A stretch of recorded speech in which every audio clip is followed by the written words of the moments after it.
Here we have a well-circumscribed neoplasm, which is composed of spindle cells. And you can see that these spindle cells are arranged in fascicles.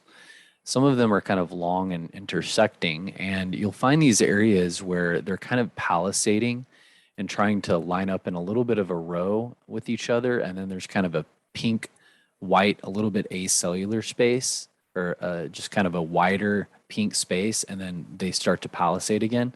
So you'll find that if you surf through a schwannoma, which is what we're looking at, you'll find these. It takes a while to instantly recognize that pattern, but once you see a few, you will be able to pick out that palisading that really schwannomas are unique for. So this is another example of that palisading there. And when they leave these pink open areas, those are called Verricae bodies. So you have more palisading here and here, and then the center kind of less cellular pink space is the Verricae body. Now, if it contains Verricae bodies, it's known as Antoni A tissue. So oftentimes when you biopsy a schwannoma, you'll just see the Antoni A tissue.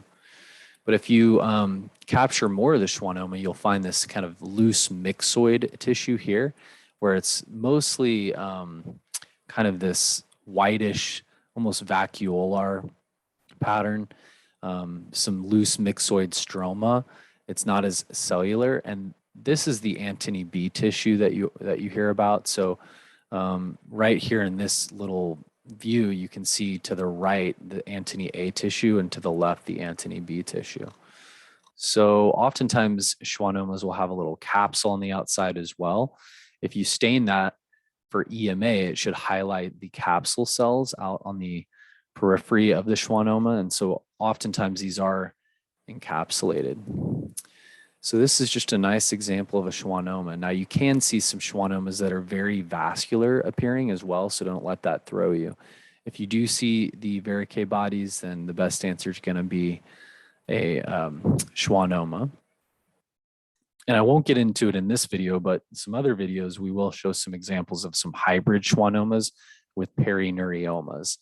And that's a little bit of a variant of a schwannoma where you have the capsule cells going into the neoplasm themselves and staining positive for EMA. But here, if you wanted to pick out like an immunostain just to confirm this, if you were thinking, I'm not sure, if this is neural or not, you might think that some of these smaller cross sections are smooth muscle bundles.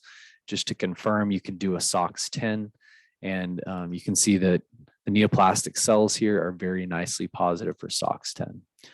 Just remember, SOX10 is a nuclear stain that stains both neural-derived cells, but it can also stain melanocytes too. It can stain ductal cells as well in certain glandular tissues. So this is just highlighting that fascicular arrangement of the schwannoma cells here.